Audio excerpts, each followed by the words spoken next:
Welcome to A24 on the Rocks. I will be your host this evening, Cole William Whitlaw Gibson, and tonight we are talking about the movie Free Fire, which, what happens when Oppenheimer, a real-life cannibal, and Captain Marvel all get together? That's right, they make a movie about the IRA that happens to be an action comedy, folks. But before we get into it, hell yeah, let me introduce my co-host. We'll start with my boy Kevin. Hey, good evening, world. This is Kevin K. Konchek, and tonight I'm drinking a good old whiskey sour. Yeah, I decided to take a little bit of Michter's rye, because rye is just growing on me a lot recently. Just rye whiskey. So I made an old-fashioned. No, not old-fashioned. What did I say? Whiskey sour. Man, I've had a couple of these already, so this is going to be a hell of an episode. Hey, if rye is growing on you, you should probably take a shower. Healthy advice. Healthy. I'm Eric, and I'm drinking an Oktoberfest German-style Marzen, and 'tis the season. I am drinking a Cab Sav by Bar Dog in California. I picked it because it's a red wine that gives some of their proceeds to animal rescues across North America. So I drink with purpose, Bravo. and I live with purpose as well. I drink and live with purpose. Kelly Kiska, drink with purpose. Yeah. Tonight I am drinking Jefferson's Ocean Aged, but the rye whiskey. So I'm also on the rye train tonight with Kevin as well. So Do you know they make a Jefferson Ocean Aged in humidity? yeah, it's the Singapore, and it's not out yet. Right. I know it is. I it. saw it on the shelf. I took What? a picture of it yesterday. Son of a I didn't bitch, buy gotta it go because back it was to like the store. $110, but All right, it's definitely out. It hasn't made it Seen to Alaska.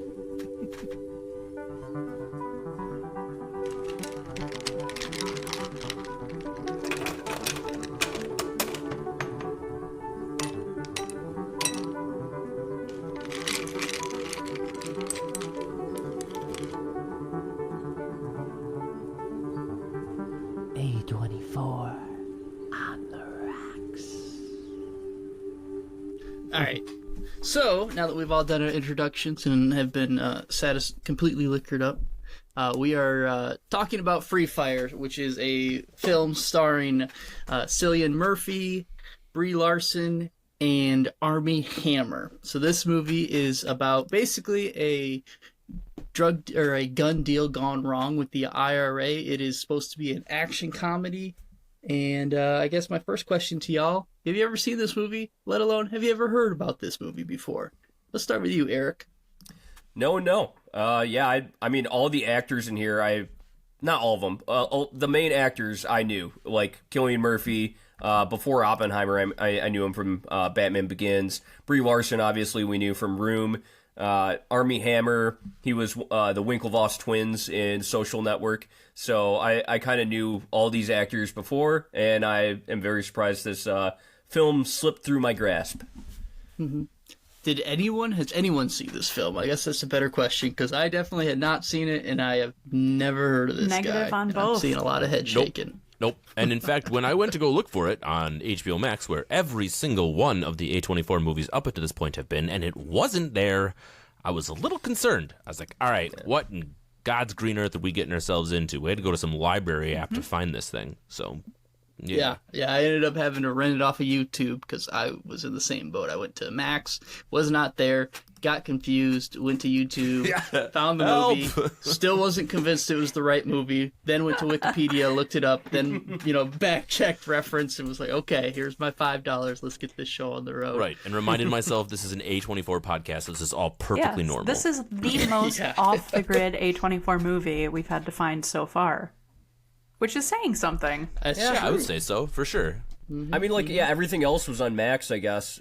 It's definitely not. I'll just say right away, it wasn't one of the worst films we've ever seen. Like not by any means. No, it's pretty pleasing in the end to me. But yeah. Well, considering it's got Martin Scorcese just putting his name on the box. Executive producer, and it's just a very not well-known film. So yeah. So getting into the meat and potatoes of this film, basically what happens is the IRA is in, I believe, Boston, somewhere in the States, and they are here to purchase some weapons, and things start to go in an interesting direction. We've already kind of touched on some of the cast. There was quite a few, I would say, decent names attached to it, including Brie Larson. What was your guys' kind of feeling or vibe going into this movie, or what, like, did you have any expectations or thoughts? I know some of you guys like to read the synopsis beforehand. Kelly, you got anything to input? Nope. I am a purist in the regards of many things, but for these movies, it's that I don't look up anything ahead of time. I try to go in as blind as possible.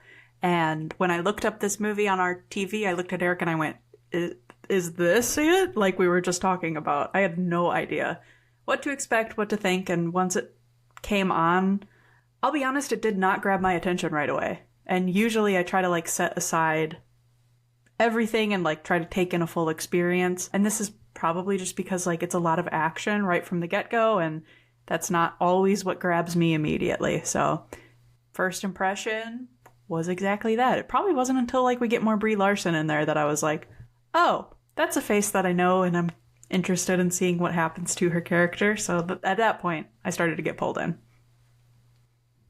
What about yourself, Kevin? You're a big synopsis guy. Yeah. So on this one, I was, be honest, rushing against the clock, coming home from work and having to fit this viewing in before we recorded. So I went in completely dry. Went in, just pop that movie on and just see what happens. Recognized some familiar faces in Cillian Murphy and Brie Larson, so I was like, oh, this is pretty cool. I didn't recognize Armie Hammer right away. I knew he was someone familiar. I thought it was John Hamm right away. I was like, wait, no, that's not right. Which would have been kind of funny if it was. But I liked his character immediately. His dry wit in the first introductory pieces of this film, I was given a flavor of what to expect pretty much right off the bat, because you don't get some of those heavy Hayden comic lines where he's kind of like patting him down, looking for wires, and just, you know, the bluntness about that character. And it really sets the scene for what that film kind of was for me anyway. Like, that comedy aspect was very apparent right away. So my impressions were famous people that I could probably get behind because I like their characters. An interesting twist right away, having the comedy hand revealed.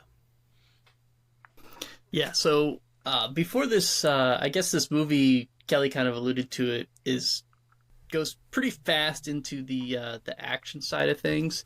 Eric, how did you think the tension was built up into like the action, or right before everything started going sideways? How did you like the kind of pseudo storytelling with the guy with the black eye behind the scenes?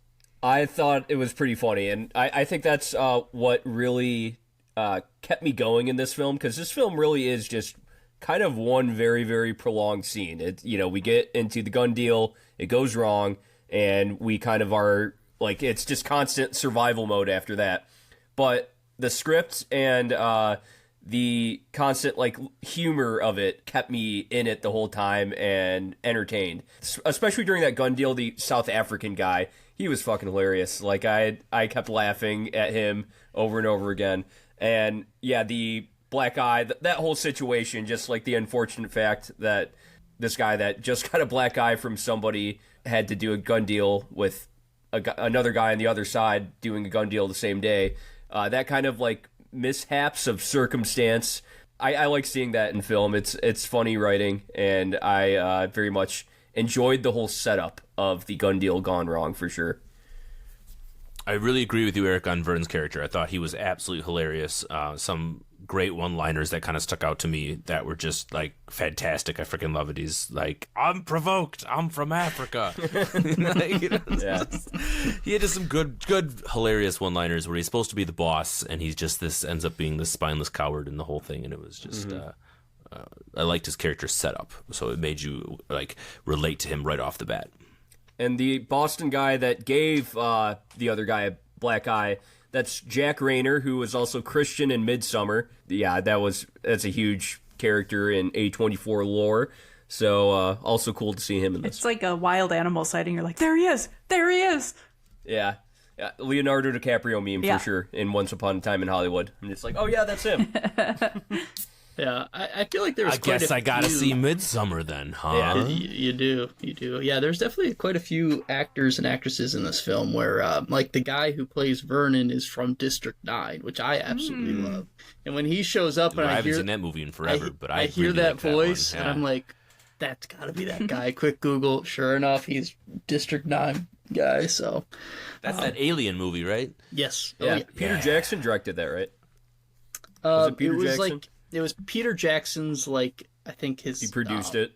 Yeah, he produced it. It was like kind of his protege was the director behind that one. They're supposed to make another one, but who knows? That was. I just remember like watching it on a one-off and like someone's like dorm room or something and be like, that movie was fucking awesome. And when you see all that crazy, crappy cinema and something sticks out, I know we're not talking about District 9, but it's just great about movies how they have like a indelible mark on your brain sometimes. So going into the comedy aspect of this film, I did not think this film was going to be a comedy at all. So I was pleasantly surprised by all the kind of quips and one-liners like Eric was talking about. What was your guys' input? Did you think that the comedy made this movie stand out, or did you think that the comedy kind of fell flat and really wasn't a positive note on this one? And I'll go to Kelly on this. Yeah, so I thought to probably take it in serious until Steve or Steve-O gets shot, goes down, and it's kind of slow-mo-y. It was giving a little Green Dragons, but not really. Just another film that Scorsese executive produced from A24. Shout out. I had the same thought, Kelly. I'm like, we're going Green Dragons, don't do it. But he goes down, he makes literally, like, he acts his heart out, because that face that he's making as I thought the light was leaving his face, I was like, oh, I know that he's supposedly a junkie too, but he's such a young man and he's full of potential, and I can't believe he's going like this. And then it's like right after that, the silliness starts to kick in as soon as he fires the first shot. And like that mix of the silliness and the situation that we're in lasted for me. Like I felt like I was like kind of like holding my breath and like holding my laugh for about 10 minutes. And then I said to Eric, I was like, what if we never leave this scene? What if this scene is the rest of the movie? And then it basically happened. And I couldn't believe it. But I think that it was such a good mix. I think that they found that medium, and it's more funny than not. It's almost like you're laughing, and then you realize you've just been watching a bunch of men like crawl around on the floor for a really long time. And Absolutely. not So not that I watched this series a lot when it came out, but for those of you who know, like back when Halo was super popular and like YouTube was just beginning, there was that series Red versus Blue, where it's voices on top of these like basically military dudes that are in the Halo universe. It made me think of kind of like Red versus Blue in the weirdest way, but then like with like a Tarantino spice on top of it, and then like a side of something else that I can't quite name that then would give like us that scenery that we were in. It was a good execution. Was Red versus Blue the Leroy Jenkins? No, that's something that different. was just a straight up YouTube video from World of Warcraft. Okay, Yeah. completely different. The director of this nerdy film enough. did say Sorry. that Next time. he got a lot of good inspiration from Quentin Tarantino regarding Reservoir Dogs and Hateful Eight, which Reservoir Dogs is basically a bunch of guys shooting each other and kind of turning on each other with backstory, right? Yeah, and then Hateful Eight is a movie that's set in one room, right? Yeah. That's people shooting each other too. It's literally almost 2.5 times as long as this movie. Right. For me, the comedy aspect really hit hard when they're coming around in the van, and you just got, you like John Denver? And pops in the 8-track. And I was like, all right, here we are. We're listening to John Denver going through this warehouse for a gun deal. I'm all in. Let's go. And that was my moment. That was it.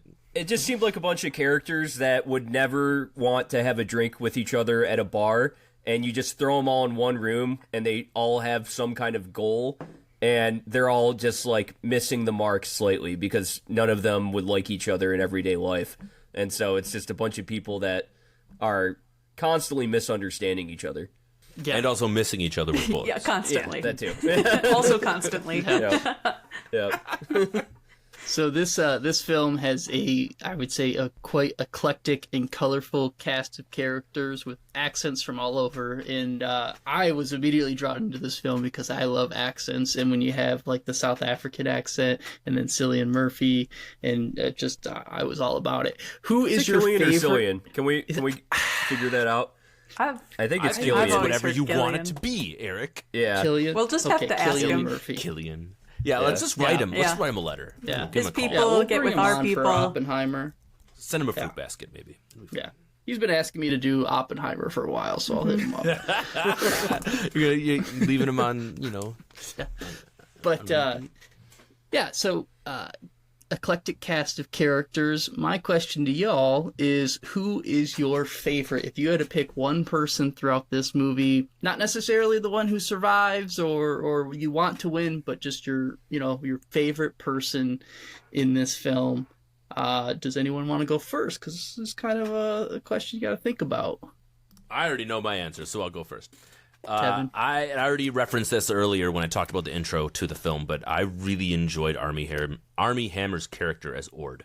I thought that he had a very important part through the entirety of this film, from the start all the way to the climax. He had various comedy aspects, but as well as being a driving force of the action. Had some great dry wit and really commanded the screen when it was his time, even in a crazy shootout with no real plot. So when you can do that, that's pretty fantastic. So Armie Hammer gets my vote for most entertaining character in this one. I was just going to say, fun fact about Armie Hammer. It's not less of a fun fact. Luke Evans was supposed to originally play his role, and his role reminded me so much of The Gray Man, where his brother, Chris Evans, actually plays the character. And I don't know if you've seen that movie, but they remind me very similar of each other. So just a little tidbit. Sure. But Eric, you're up. For me, it was Vernon. Just the South African accent added this whole comedic aspect to him. Sorry for our listeners in South Africa, but your accent's a little funny. But like, if you are listening in South Africa, let us know. I think I thought he was Austrian. He was like more flamboyant. He doesn't seem like a guy who should be an arms dealer. He doesn't know how to shoot a gun. Like he's constantly like forcing himself into the situation where he is completely out of place and shouldn't be doing this job. And he made me laugh the most out of anybody in the film, I think. And he was such a wimp, too. And I think that adds like a extra comedic aspect to this whole situation, that you have this like random South African guy in here being a sleazy wimp, and everyone else is running around all self-serious, and he's just trying to make these like dumb jokes. Right, and he was so worried about his suit, right? Yeah. He's like worried about getting like soot on his suit, or he got shot in the shoulder pad. The suit was the big thing for him. Yep. He's got 90 minutes. Yep. Gotta get your shit in. My fave, I don't even know why. It's just in my gut, though. It's Steve-O. It's our boy Steve. Even though he may or may not be a sex pest. Sex pest, yeah. He bottled somebody, which, like, is that just smashing a bottle on a person? I'm guessing that's what I thought, I think that sounds like it's some kind of slang for something a little more serious than that. If what's-his-face is getting that mad about him doing it to his cousin, like... Well, if he smashed a bottle on his cousin's face, because he said, like, she rejected him. It's a woman, Yeah, she rejected him, and then he bottled her. Bottled her. I think just like... And then she went to the hospital and was, we'll never be the same again. That's what they said. Well, Brie Larson calls him a sex pest, so I had to figure... I figured that it meant he assaulted She was her. 17. She was 17. Yeah. That's why he's still a sex piece of pest. shit, so... Well, and, like... hitting a bottle over somebody's head just because they rejected your forthcoming sex pest behavior, for sure. For sure. Sex Well, pest I mean, like, behavior. that's just, like, it doesn't matter who you're doing it to. But anyways, regardless of what he did, I think he probably he's being accused of something a little more serious than that, in my opinion. But what I like is that when his own people reprimand him, he takes the beating bad. He took a beating at the beginning of the movie. Then he says, there's absolutely no way in hell that I did that. And I actually kind of believe him. But then he wants to piss off the other guy so bad that he just says the worst shit that he could possibly say and is a shit stirrer. And then kicks off the rest and then of he it, kicks right? off the rest of the movie. And then when his friend dies, he tells everybody to stop shooting him, like leave him alone because he's mourning. I'm grieving. I'm grieving. And then he's doing drugs, and he's just a wild character from beginning doing meth in the middle of the shootout. Meanwhile, they're all just dragging their carcasses on the ground while they're saying all this stuff. Like fucking sloths. Yeah. He's so wild. good. So I really liked him. I liked his amount of pride. That's a good pick, Kelly. I like Steve-O because he's really the driving force in this whole fucking thing, He's the right? agitator. Yes. Yeah, without him, there he's would the be agitator. gun deal gone wrong. Exactly. Really. Exactly. This whole plot is Steve-O. Well, my favorite character is you gotta watch and Vern, right? So you gotta give it to Vernon. I absolutely loved just every time he talked, it made me laugh, and he just between the gun where he's handing his gun over to Army Hammer to because it's jammed, he's like, my gun's jammed, you gotta help me out. And just his catchphrase of watching Vern, baby, watching Vern, just got me every time. But so this movie. Hey, Cole, real quick. Yeah. Vern is a rare and mysterious tool. Don't forget. He certainly is. That was great. That was a good one. Yeah. So this movie holds a record for the longest shootout in cinema history for 55 minutes. Wow. Are you serious? And it's only a 90-minute film. Wow. It's only That's very 90 interesting. minutes. That's the longest constant shootout in film history is 55 minutes? They went for that on purpose. Holy of course they did. Abso-fucking-lutely. There was so much of this film where it was the same fucking thing just over and over again. The director Ben Wheatley, he he was kind of big in beta message board or something. Like he was an online guy before this. Short filmmaker and animator. Yeah, so meme lord is essentially what you're He saying. seems like a meme lord a bit. Yeah, absolutely. Yeah, pretty much. He even went on he said that another part of his inspiration was Half-Life and Counter-Strike. He absolutely loved those games. He also rebuilt the warehouse in Minecraft so he could better explore the space from a cinema perspective. Hell yeah.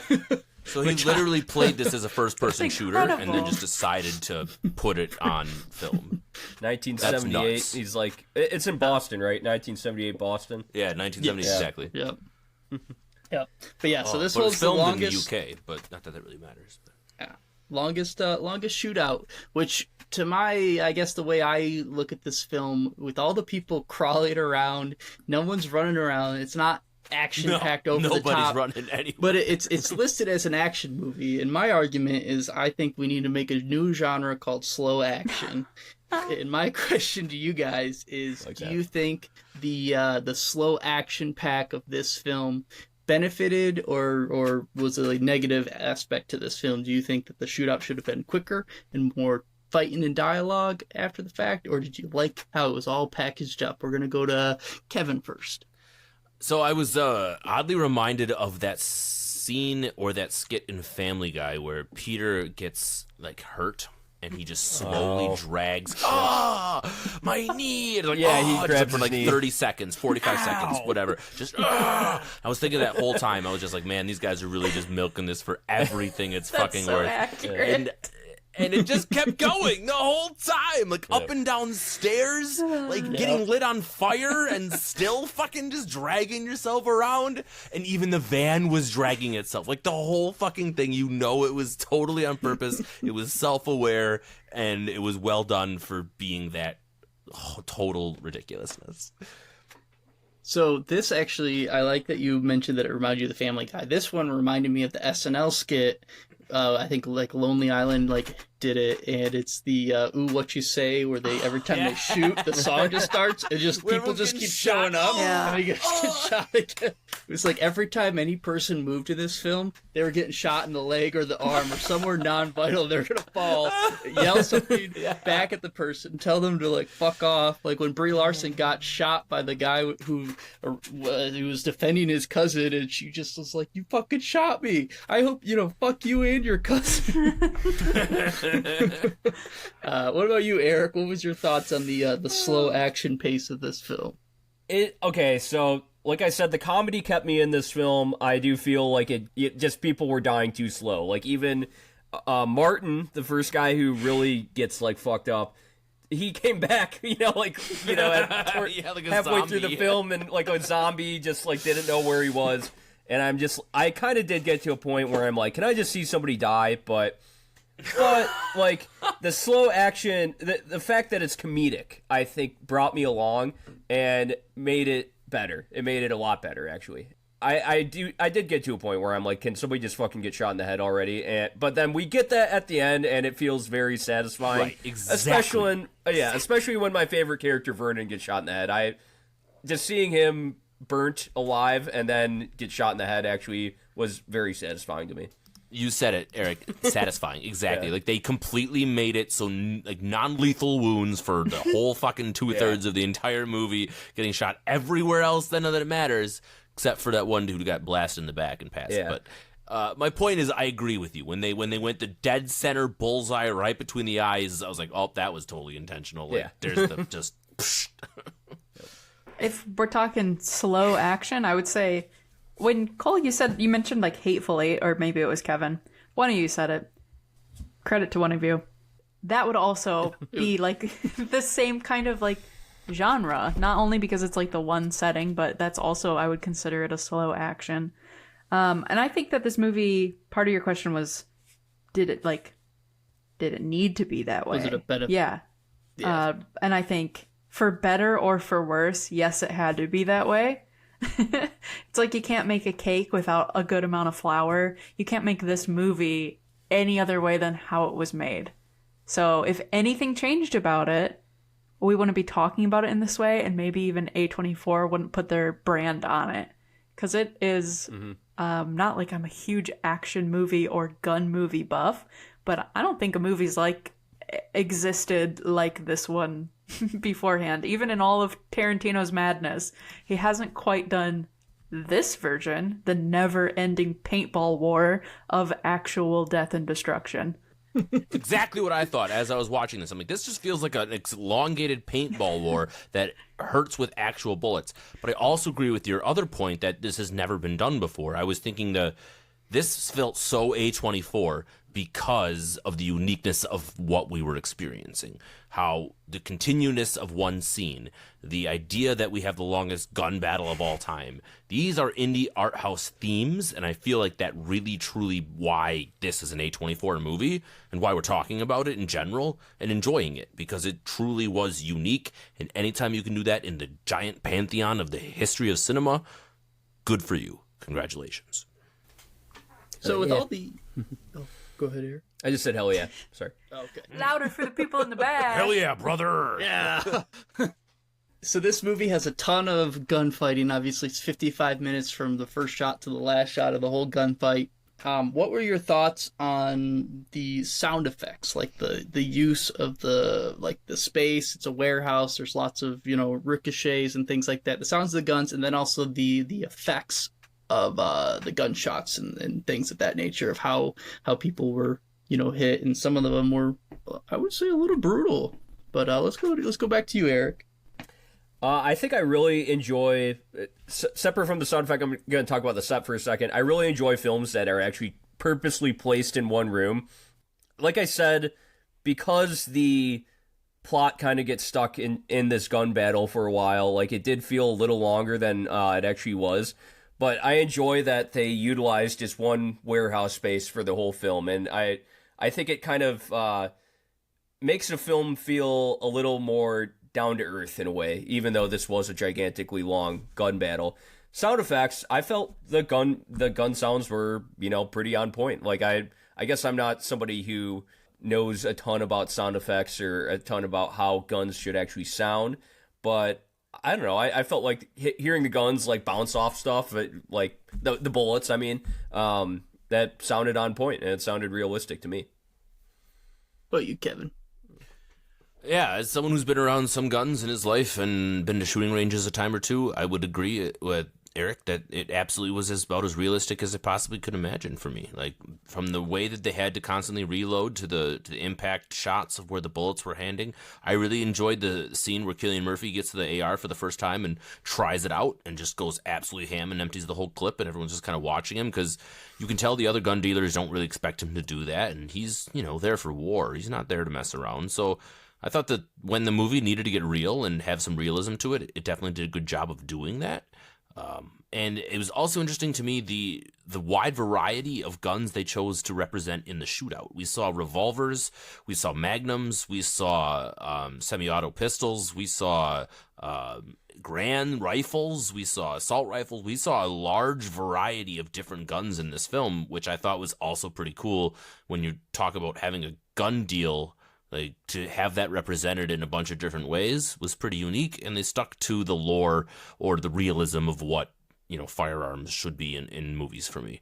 Even to the point of where they're getting shot and showing the wounds and the way that they went with that process. Like Eric talked about it earlier when, the gentleman gets shot in the head. I forget. Vern. Yeah. Vern. No.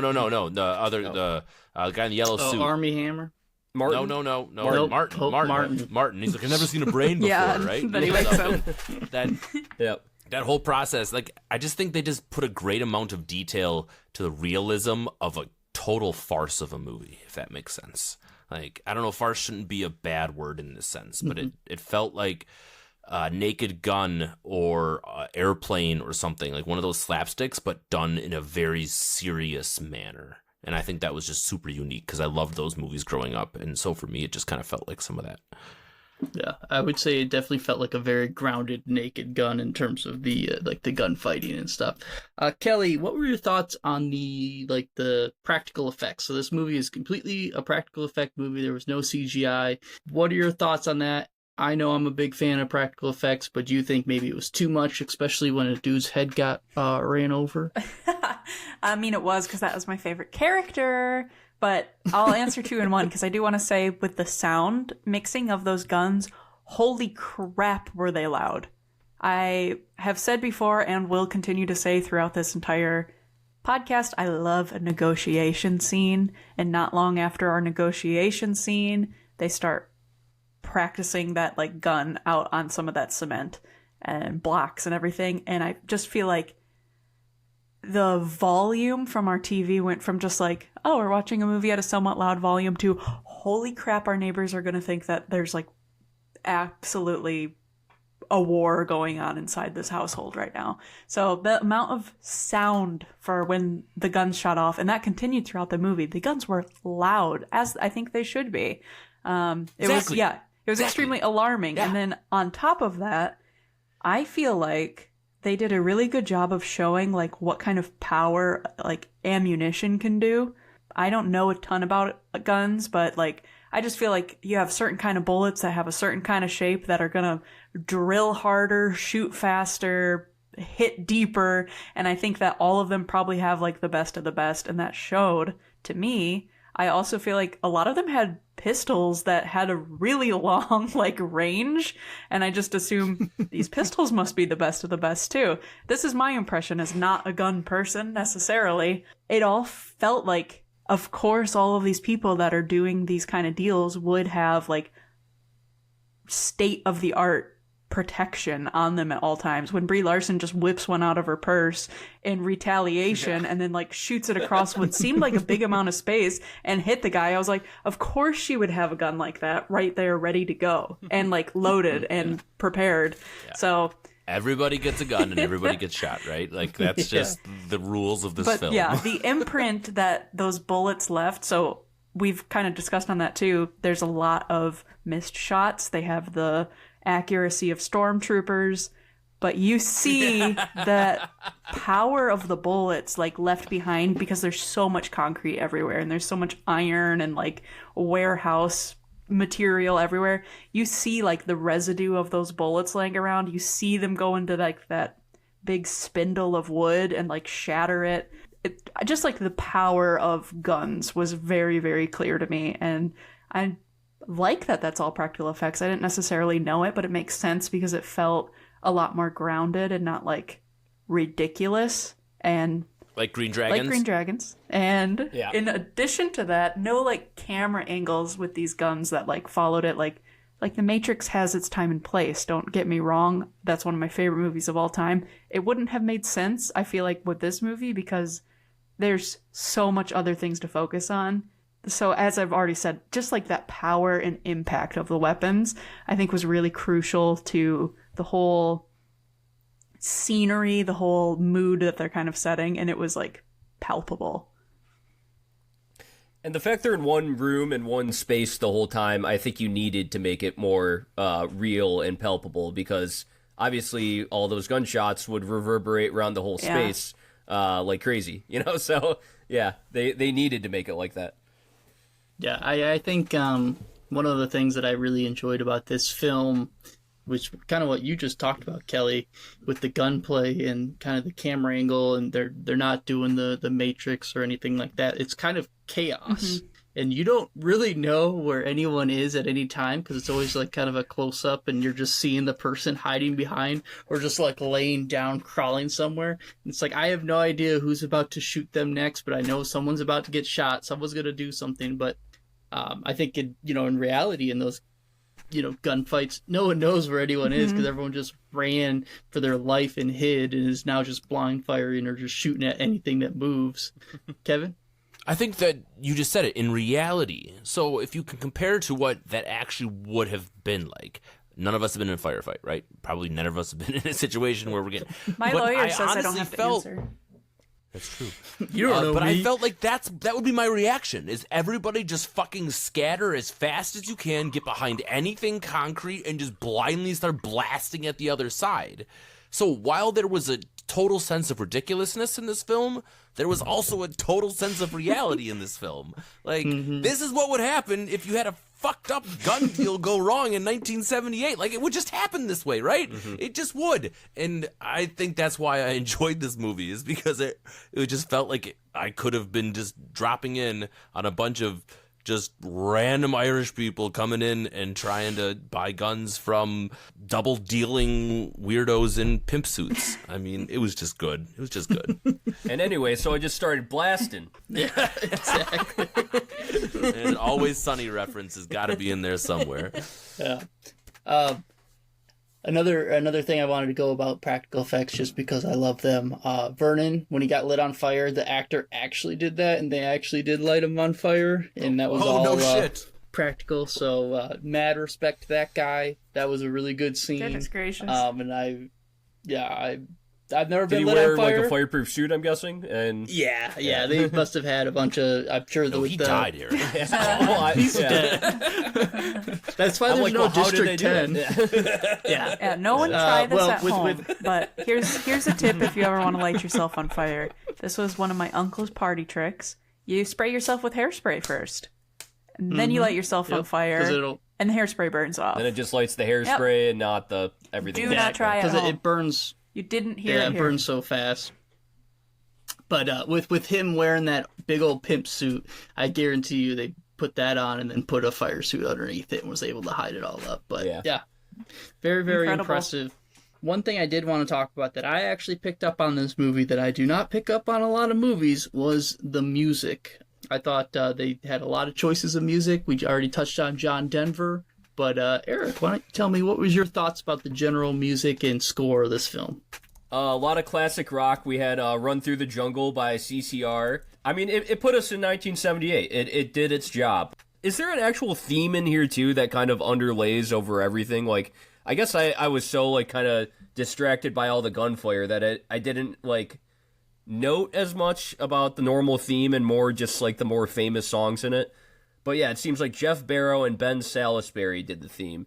And I can't say that their theme totally stuck out to me, but I did enjoy like all the classic rock choices in here. And I felt it put us in the time, and it gave you, like, I think what Kelly was saying, that kind of Quentin Tarantino feel to a film, where you kind of put this like old school soundtrack in, and you put a lot of tasty hits in there, and people, kind of enjoy it. Yeah. What about you, Kevin? So for me, the cool part about this soundtrack for me was the absence of sound. There was a lot of points in this film where we had absolutely no background soundtrack whatsoever, and we had nothing but the sound of gunshots. And they did such a ridiculous use of gunshots, 51 plus whatever minutes we've decided, that actually became the soundtrack. And that, for me, was very cool. Mostly because all the different guns sound a little different to me. They all have kind of a different, use. They did a great use of using the ricochet, right? They talked about bouncing off different bullets off different objects. So they truly went out of their way to use the ambient space and the ambient noise that they had to make this soundtrack extra special. And I think that is what stuck out the most to me. Now, yeah, I did make notes of the CCR and some of the other like famous music that we get, but it was very intentional for me. They used the music at the right time. They let the guns accentuate the accents or the action at the right time, and they used music when necessary. So I took note of all of that, and that's important. So I think they did a good job.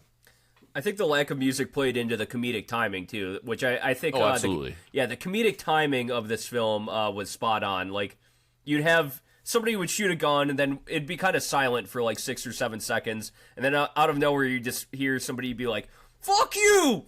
Right. Or when they were checking on everybody, like everyone did a roll call. They'd Like, be like, just "What the me and fuck?" you there. Yeah. I'm gonna count that as present. Yeah. So it's just they had good comedic timing in this film, and the music was silent when it needed to be, I think. Yeah. So in a lot of I guess normal kind of firefight situations in films, there's always two sides typically, right? And in this film, there's the IRA, and then there's the gun dealing side, or the people selling the guns and the people buying the guns. Throughout this film, I think it did a very good job of obviously picking out your favorite characters. But if you had to pick a side that you were on and wanted to win, was there a side that you were rooting for? Let's go to Kelly on this one. I'm thinking about it. Yeah, I didn't have an answer right away either. I was like, "Hope, don't call on me. I don't know what I'm Yeah, going to because say." one side is I was thinking about it, but I'll give you mine. So I Yeah. was watching this movie, and I was thinking about what side I would want to be on.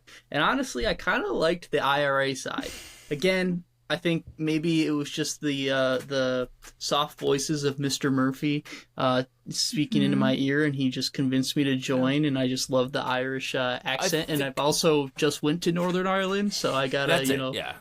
really go for it. But For me, I Cole, really like them. I'm sympathetic to them because they came clearly across the entire ocean to get these guns. They're fighting for their people against oppressors. Sorry if this is a political argument, but my point is I felt on the side that I wanted them to succeed. They felt like they had a lot more on the line. But then we get, of course, that whole sex pest thing, and then that thing just completely changes how I feel about the whole scenario.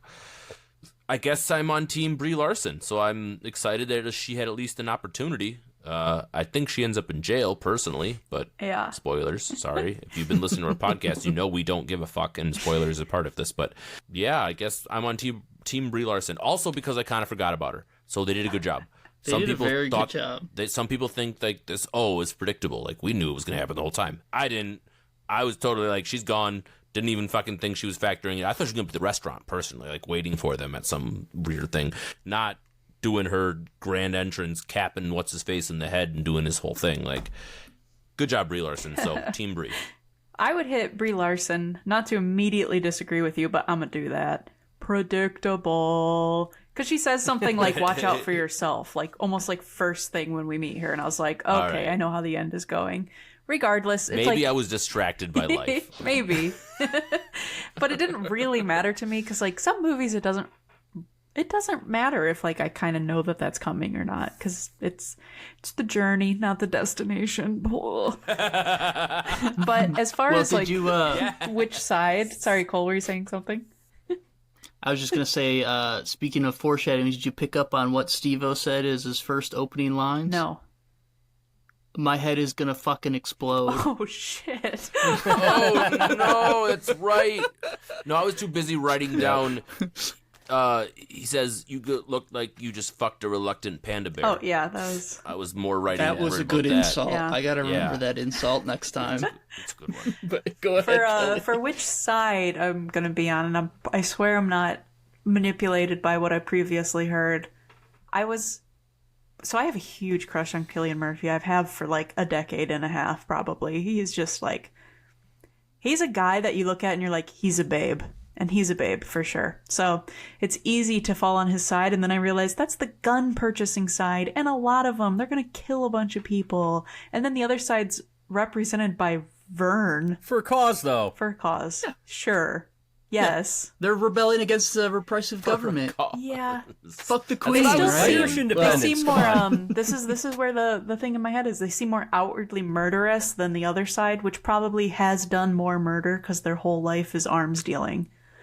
Regardless, that side's represented Fair. by Vern, Vern is a good character, but he's not someone I could fall behind. Not in 100 years. He's never hit a woman, self-proclaimed. So I roll my eyes like Brie Larson.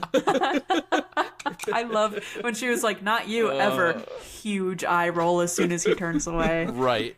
That was really funny. He was the most character of all the characters, for sure. Yeah. I'm always pro-Irish independence, and also I've been watching Peaky Blinders, so I'm definitely always on Cillian Murphy's side, and he is, I'm going to say, the sexiest man in Hollywood right now, and I'm always going to be on his side because of that, too.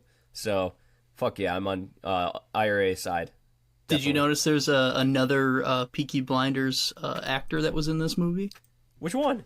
No, I didn't. I don't know how far you are, but Billy Kimber is the person that plays Billy Kimber is other guy in the film that was with the van guy. Okay, cool. I like that a lot. So I had one of those moments with him with the Leonardo DiCaprio. So Yeah. we've kind of touched on some of the things that I've enjoyed or thought interesting in this film. Is there anything that you guys want to touch on specifically before we sort of get into our ending, or is there anything that you didn't like or thought could have been better? Let's start with you, Kelly. How much do we love late 70s fashion? Ooh. Yeah. Felt very Brady Bunch to me. I liked that yellow jumpsuit, I'm not going to lie. That leisure suit was pretty sweet. You cannot go wrong if you're making a film, if you're going to set it in that kind of decade, because those styles are incredible. The hair and the beard and the makeup that you get to do on people is just flawless. And because of the scenery that we were in, it could have been any decade. It didn't really matter too much for where you wanted to set this movie, but they said, let's go late 70s, and the poster design reflects that as well. And I just, chef's kisses all around, because they just knocked it out of the park. And it adds to kind of that serious whimsy that I think that's kind of what that style reflects to me too. It's both at once, and it doesn't exist without the other. And same thing with the tone of this movie. Eric, did you have anything? Well, okay, I guess this is just kind of random, but I looked up on IMDb most popular movies where somebody's head was crushed. No spoilers. Don't X's, No, that's not random at all. No. Yeah. don't say anything about future movies to come. Yeah, if you spoil A24 stuff, I can't I'm gonna say be, the number one don't film. you Okay. fucking do it. I can't do that. Now number that I know two, this one... God Number damn. 2 is Mortal Kombat, though. So fine. this is down. This is down at number 10. I get that reference. Yeah, and yeah, right behind Friday the 13th, Part 7, The New Blood, Final Destination. But yeah, and then Breaking Bad is on here too. I think there was a pretty famous head popping scene in Breaking Bad, right? Oh, it's not a big character. Or anything. I mean, there's so many characters you can imagine. Where them does all Game of being Thrones blasted. rank? Oh, I just remembered what happened in Breaking Bad. The vending machine. Oh, yeah.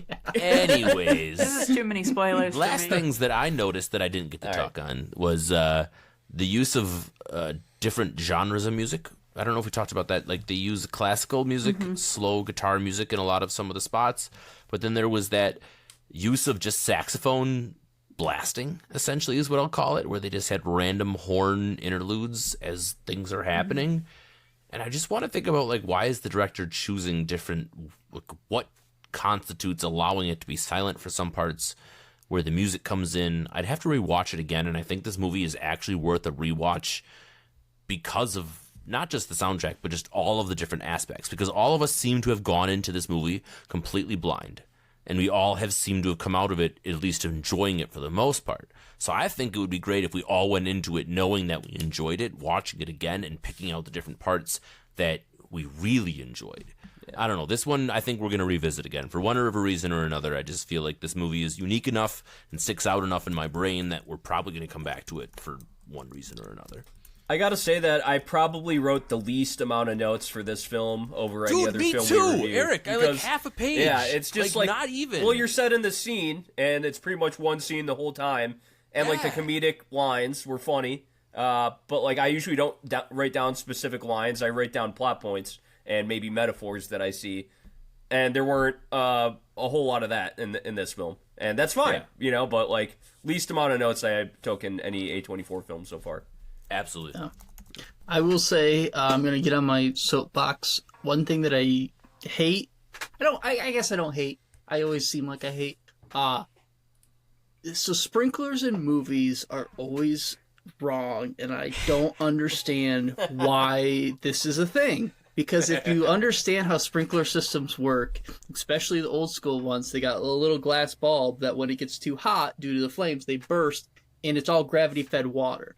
So all that water that like only one will break, right? So the whole system will not spray water out at the time. So there's that where that fighter is, where it's going to burst that bulb. That's where the water's going to come out. The water's going to be concentrated in that area. Also, if you've ever worked in like construction, especially doing like vertical, or if you're doing a rehab of a building, those sprinkler systems, that water is stagnant water. That water has been sitting in there since the day that they've installed it and they tested it. So that water is typically going to come out like putrid and black and disgusting. But for some reason in films, they love to just like the sprinkler kicks on and the whole system runs because like there's like a magical pump or something like that. But pumps fail, which is why they don't do it. And they just use a gravity fed system full of nasty ass stagnant water. Putrid water is not aesthetically pleasing, Cole. I know, but I still don't like it. So that's my realism, damn it. That's my quick soapbox, and I was waiting for a sprinkler movie to pop up, and sure as shit, one did. So. My small soapbox is they did reloading, but where were they holding all of this ammo? I mean, honestly, like they were 50 minutes. There's just so much reload. Like, how the fuck do they constantly have that many bullets? I will say they at least did one thing with the revolvers. They showed them fucking flipping it open and like putting bullets in it. Just one time. But yeah, everyone was like packed to the gills, wearing like 100 rounds on their body, like ready to fucking go. And the dudes with the grands like couldn't even fucking hit what they were shooting. Like they had a superior firepower and they couldn't do anything. Yeah, they were pretty bad. And this has been Movie Details with Cole, sponsored by Cole's Hardware. Hell yeah. I guess Cole's opening a hardware shop. Congratulations. God, I wish. Congratulations. My first job was at Ace Hardware, and I fucking loved that job. Yes, I absolutely loved it. So you're absolutely going to open a hardware shop in Alaska now, right? That's going to happen? Can make this canon? I would love to, but the amount of hardware stores in Fairbanks is like there's a lot of them. Like they fucking love their I was gonna say, hardware. don't say surprising because it won't be. Yeah. It won't be, no. A lot of people that need necessary repairs to their house, I bet, too. So. Because of the cold. And home improvement. Yeah, there we go. I'll be a distillery and a hardware. Yes! Combo! One thing that I forgot to talk about is the ending. So the ending of this movie... We can't just do home improvement noises out of nowhere. It's not allowed. I can and I will. No, just because Tim Dillon did a bunch of cocaine in your city doesn't mean anything. Kalamazoo, not Detroit. Oh, sorry. Yeah, Kazoo. My bad. He went to Western. Yeah. Moving on. Back to the movie. The ending. The ending is kind of an ambiguous ending. You're not given the exact... you have a pretty good idea of what's happening. My question to you guys, what do you think about the ending? Do you think Brie Larson got away? And do you think Mr. Murphy dies? Let's go to Eric. I think Mr. Murphy definitely died and Brie Larson got arrested, for sure. Like, the cop sirens were right outside the warehouse right there, and she was limping. She wasn't going anywhere. So, yeah, she got arrested, and Cillian Murphy died, for sure. Anyone have any disagreements? Anyone think that something different happens? Because that's pretty much what I thought. I don't disagree. She had surprise Pikachu face. It was just like, oh no! Yeah, it was definitely one of those ambiguous, but really not ambiguous. I think we all knew what was going to happen there. So, moving on, let's go to our patented A24 world-renowned reviews, where we give you a review from A to F, letter grades with the number 24 thrown at the end, to give you an idea of if you should watch this movie or not. And let's start with Kelly. Okay. So I just wrote down, I think these are all the questions I ask myself when I'm deciding if a movie goes on the positive or the negative. And for this movie, I think that it's a guy's movie at the end of the day, and that's not to be gendered. A guy. A guy can be anybody. And a guy would like a movie like one of these. So it's a guy's movie. I'm not a guy. Sometimes I can be a guy, but not typically. Here's all the questions that I ask myself, so bear with me for a moment. The answer to all of them except the last one is no. So here we go. Did I learn anything? Did I care about anyone / any cause or any question? Was I entertained? Did my eyes eat? Did I feel anything? And then the last question, which I'll say yes, was I impressed?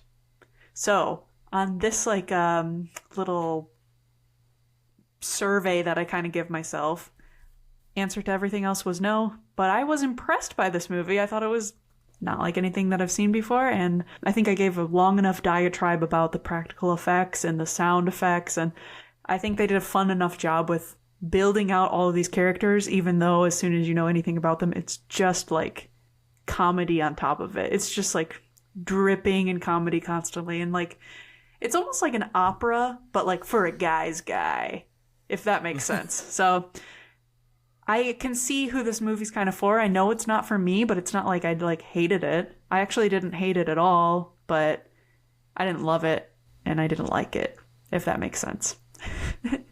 All of this said, though, it's the needle's still on the positive, because that's why this movie was kind of an enigma to me. It hit no on almost everything, but nothing else about it, I would say, went wrong. I think super unique, and for a guy in my life, I would recommend this movie for sure.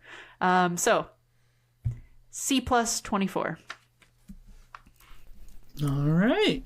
Let's go to your better half, Eric. How rude. I was her worse half in another episode, so now you're calling me the better half. We got to keep it even. We got to can't have it normal. I guess my one big critique with this film, there's not a lot of plot turns. Like we get into the gun deal gone wrong, and we definitely feel like we sit there for kind of a long time. This is a 90-minute film, and it did just kind of like sit in that plot point for very long, and I think it was probably because they wanted to set a record for longest gunfight on screen. But you know, I love a great script. I love good screenwriting, and I think this film definitely had that. It had good comedic timing, which that goes into the editing, and I'm an editor, and I love when films are edited in a way where you can see that they were very conscious of comedic timing and things like that. I love all the actors in here. I guess, do I care like a lot about any of the characters? Probably not. But I'm here for the show. I'm here for just this gunfight and I'm here for everything to unfold in front of my eyes, and it did keep me at suspense the whole time, even though I kind of probably thought that Brie Larson would be the last one standing. So that all being said, I'm going to give props to this film too, because it was a solid 90 minutes. They didn't try to draw this out. Like, yeah, they could have had a plot change in the middle, but I definitely think that they kept it succinct, and they did exactly what they wanted to do, and they put an exclamation point at the end, which I always give props to filmmakers for that. So I will be slightly above Kelly, maybe because I am a little bit of a guy, and I will give it a B-. And this was a solid film, you know, like I would definitely recommend this to people, and it didn't blow me away by any stance, but like I was entertained the whole time, and that's all I'm gonna ask out of film, you know. All right, Kevin. Well, I really have enjoyed this episode in general. I think we've all had a really good banter around this film, and we've had a good liveliness about it, and I think it's because of the levity of the upness. I don't know how to describe this film, but it came across as fun and as ridiculous as our discussion has been about it. We've had a lot of laughs. We've had a lot of like moments where we've realized parts of the film that made us feel a certain way. And the uniqueness of this film really is what I want to hammer home to the people listening right now. Like, it's not Mission Impossible, right? It's not your James Bond film or Jason Bourne or whatever of these action flicks. It's something completely unique and different, and it's only 90 minutes, so it's digestible, it's easy watching, it's something that, if you're even a little bit curious, you should just go ahead and look this up. I would recommend it to people, because I honestly think that the part of this movie that is different from all other action cinema that I've ever watched is the part that I want to recommend the most. We all had to pick our own favorite characters or favorite kind of sublines, the things that made us tick about this film. And all of those things kind of came together to make this, a pretty enjoyable watch. From start to finish, I had a smile on my face. There was different parts that made me kind of, perk up or laugh or just be like, this is cool, because I knew I was watching something special. Kelly, you alluded to earlier in your review where you said like the first 30 minutes and you were wondering if it was going to change, right? Well, for me, in that first 30 minutes, I was like, I know for a fact this is going to stay this way. Just because for something about the way the movie presented itself, and this is just like, it really leaned into it, right? It completely embraced what it was going for. And that was a record-breaking action scene, right? We've talked about it. The storyline of having A-list actors that go on to be just some of the most famous people that we know, kind of doing these roles that don't necessarily seem to be that big of a deal at the time. I could ramble for a lot on this movie because I actually really enjoyed it while I was watching it. Now, some of this downside, when you only have one scene, you do lose some of that storytelling element. Eric, you mentioned that, and I agree with you. There's some parts where you wish there was some more backstory, a la Reservoir Dogs, where you kind of have that, knowing what's going on with the characters. But in this circumstance, we didn't get that, and that's probably okay. So, again, recommend it to my family and friends. Everyone go see this movie. I'm going to give it a B+ 24. All right, I will conclude this review. I think overall I enjoyed this movie. I liked that it was all practical effects.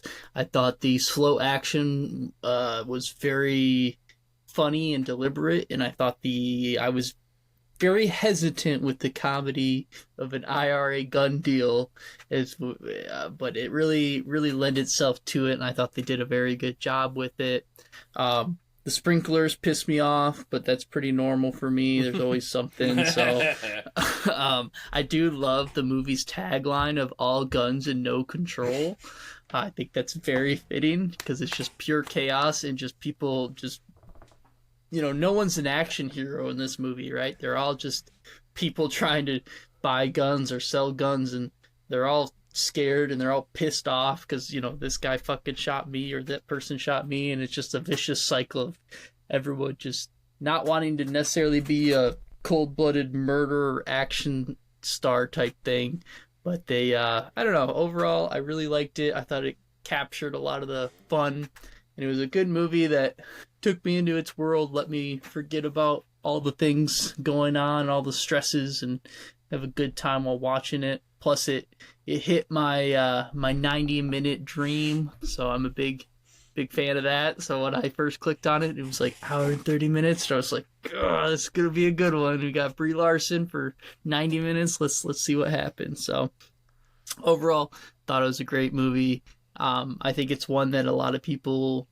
I think you could recommend it to a lot of people. I don't think it's necessarily a movie that anyone would dislike. Kind of, going off of what everyone said. With all that being said, I'm going B+ 24 too. I can't give it the A. I don't think it's necessarily worth that. I think they added a little bit more elements or maybe pushed it a little bit more. They could have gotten to that A range, but it also could have made it worse. You never know with how things go. So definitely enjoyed it. And yeah, I think, does anyone have any closing statements they would like to say or rebuttals before we do our sign off? Oh, fuck. I think they shot Harry in the ass. Not on the film, but next week we will be releasing our podcast one day early, so it is released on Halloween, and we will be reviewing The Exorcist, just so everybody can get a little classical film enjoyment in. Yes, classical. Yes. Yep, we were watching one of Eric's favorite films and one of the greatest horror films of all time. If you want to wish Eric a happy birthday, please give us 5 stars and write a comment so that way he sees That's it. right. I love There you everyone. go. You have a good night. Perfect. A24 on the rocks. Thank you.